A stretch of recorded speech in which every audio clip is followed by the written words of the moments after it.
Good morning, everybody. Welcome back to the channel.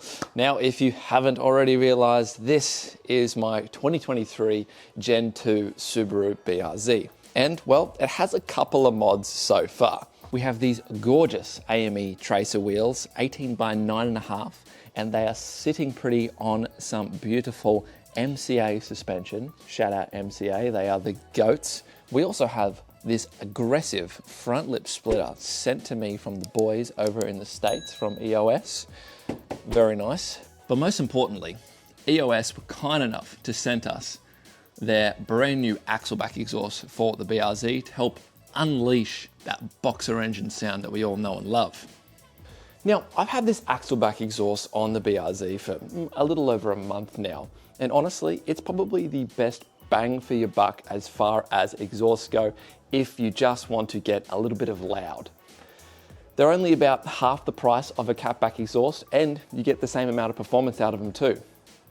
For the everyday Joe who doesn't want to be modifying his car heaps and just wants a little bit of boxer engine sound, then I think this is the perfect way to go. But that ain't me, son. Now, I'm not one of those people. I like to modify my car, including the exhaust. And eventually, I want to do a mid-pipe, a front pipe, and I want to do some headers. So by the time that I upgrade from the stock system and get all those extra parts, the car is going to be very loud and obnoxious. Isn't it, Bowie? And we don't want that. We are not loud and obnoxious. The other week, it got me thinking, I'm gonna need a proper catback system because by the time I upgrade everything, it's gonna be super loud with the axleback exhaust. I'm not gonna like it. This is not the route that I wanna go down. And as I was thinking that, divine intervention, boys. I had a mate of mine message me and send me something on Facebook Marketplace, something I thought was a bit too good to be true, but as it turns out, it wasn't too good to be true. So I bought it the next day. I got up early, drove 2 hours to the city, and I picked it up for a steal. Let's see what I picked up.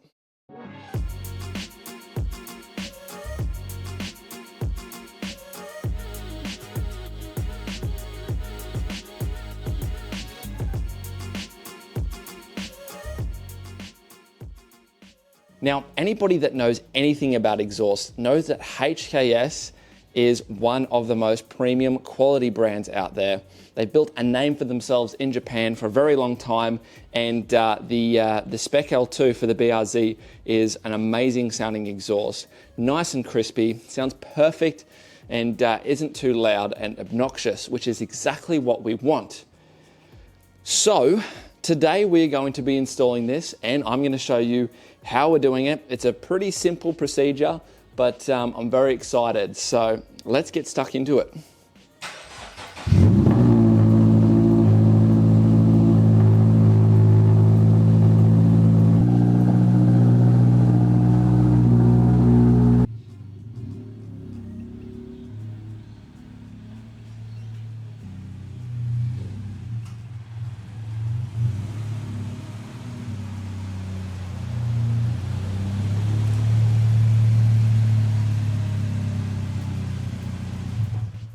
All right, fellas, I've just put the car up on jacks, and I just wanted to quickly state, if you're going to do the exact same thing, put it up on jacks, you're not using a hydraulic stand or a workshop or whatever, and you're doing it by yourself in the garage, then make sure you have some safety factors built in.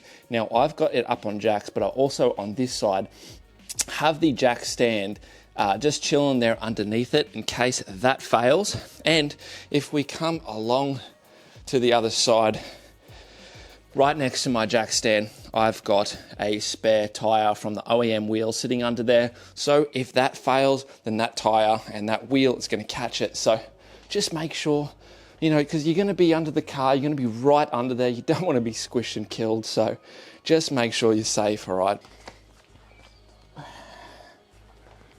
All right, first things first, let's take this axleback exhaust off.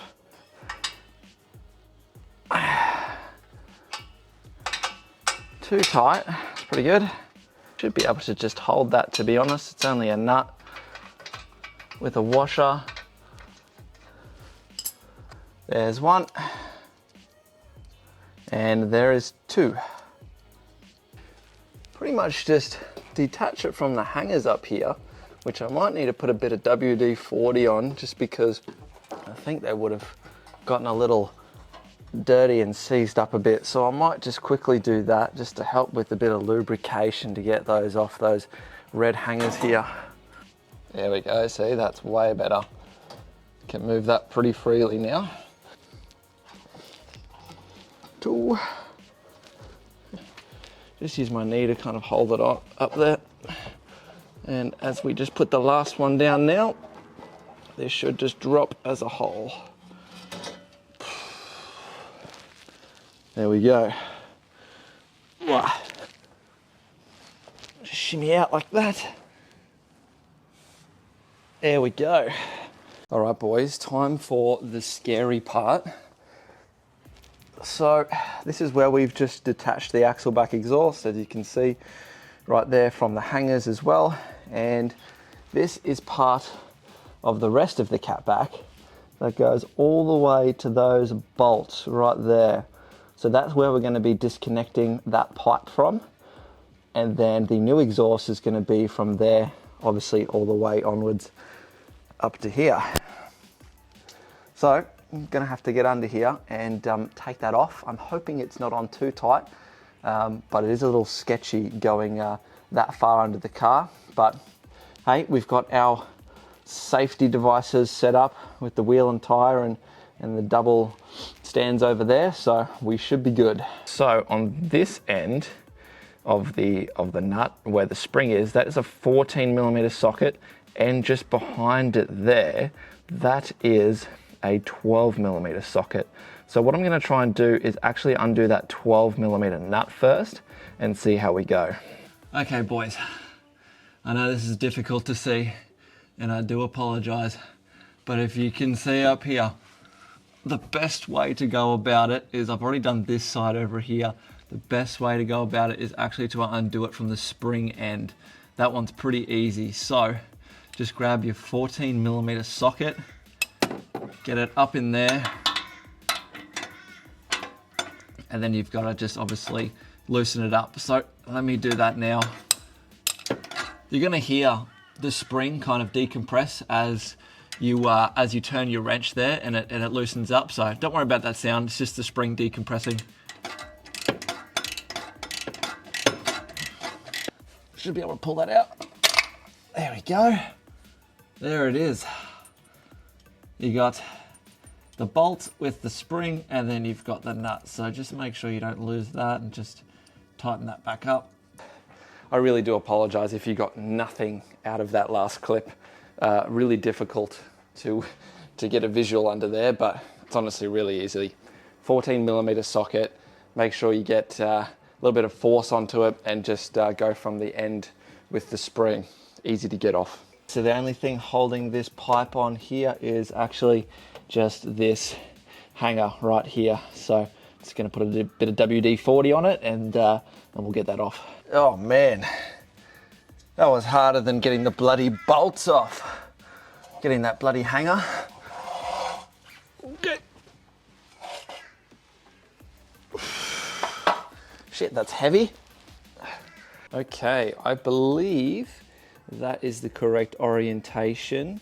Let me just have a look at that end and look at that end. That's on that way, then that's that way. Yep, that'll line up. Cool. And also, just so you know, the donut gasket is still on that end over there. So we should just be able to link it back up the same way we loosened it. So that means another cooked camera angle. I don't even know if I'm just gonna bother with the camera angle and just actually tighten it up for you and then show you what it looks like. Yeah, I'll do that. Give me a sec. All right, boys, quick little update. I've got that one all tightened up over there, you can see. Not tightened fully, and the wrench over there is just kind of keeping it stable right there, but now we need to attach to this end with this Y pipe here. So what I've done is I've gone and just transferred this rubber hanger from our exhaust over there that we just took off, put it onto here. Now all we need to do is just link this up, put the hanger on, make sure we've got a gasket, and put the bolts on nice and loosely so we can kind of just merge it up for now. We're not going to tighten anything too tight, just so it all stays in place. Just going to slide my way under, nice and easy. That gasket over here on this part of the exhaust for now, that should just stay there. Move that onto the hanger without destroying anything, that would be mint. Okay, I've got that on the hanger now, so that should take its own weight. And now I can just merge that up. And I'll just get this other one through. Again, apologies for the camera angle. It is quite difficult, I'm not gonna lie. There's really not much space under here. But you know, it's just nuts and bolts, guys. It's really not difficult. Just a little bit of patience. Right, and you can see that I have just sort of got the nuts and the bolts on there, so I need to tighten those up. And it's also sitting on the hanger right there. All right, boys, I think that's the hardest part done.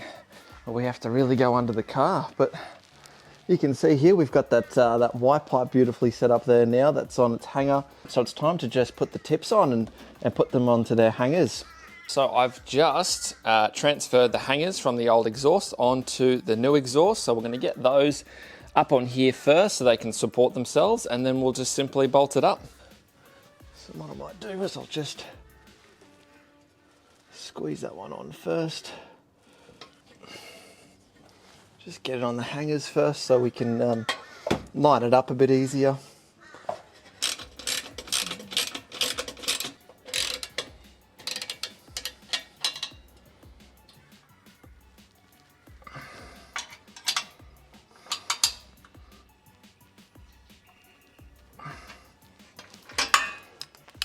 All right, let's see how this looks, shall we? Let's have a look, see if these are lined up. Oh, mate, that is mint. That is perfectly lined up. Hey, I guess that's why they say HKS is quality. Everything just lines up. I don't even have to adjust anything, so that is mint. Now, before we start her up for the very first time, I'm just going to do a few finishing touches here. I've just got the orange agent out, so I'm just going to degrease this exhaust and get all the fingerprints off it and dust that's been on it for the last couple of weeks. So may as well, whilst we've got the car up here, and get it all nice and shiny. Gonna make it look as nice as possible. Treat her like the queen she is. All right, fellas, the moment we've all been waiting for. Let's start her up and see how she is.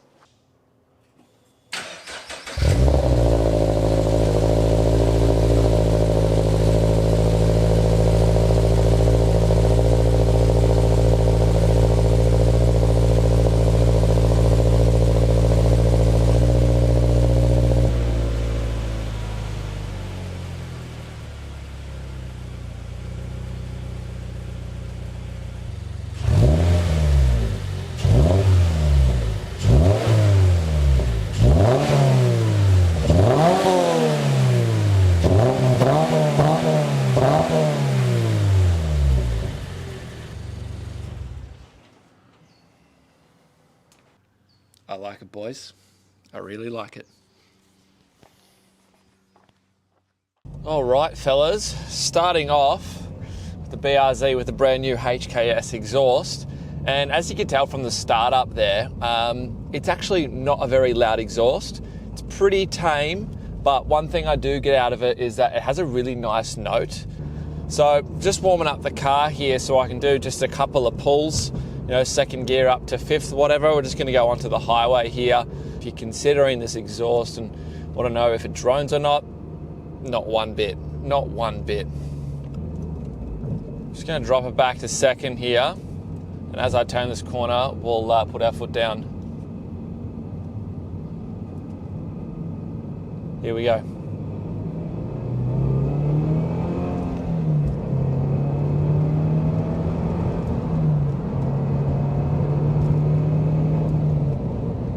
All right, there's fifth gear and 110 k's an hour, back to 100, so we're not breaking the law. Well, honestly, it is a very nice sounding exhaust.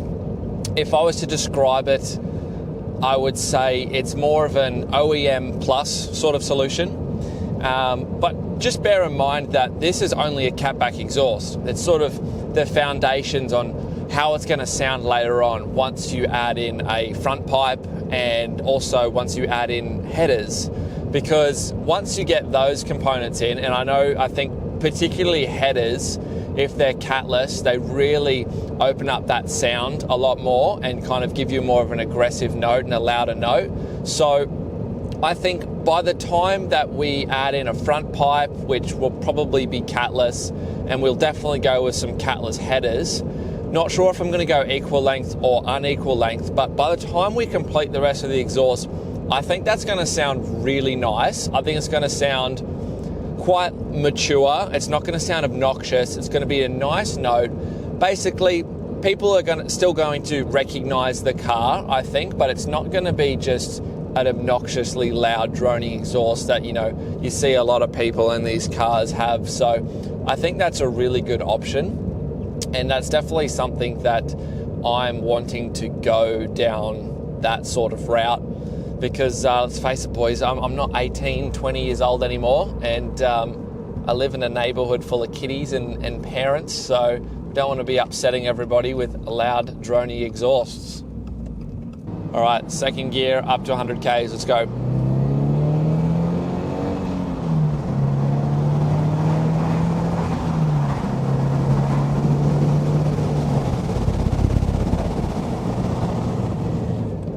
I'm pretty happy with that. I'm pretty happy. Alrighty boys, I'm going to wrap up the video there. If you have any questions about the HKS exhaust, make sure you leave a comment in the comment section down below, or feel free to message me on Instagram. Always happy to respond to people on there. And yeah, we'll finish up the video. So I will see you in the next one, guys. Cheers.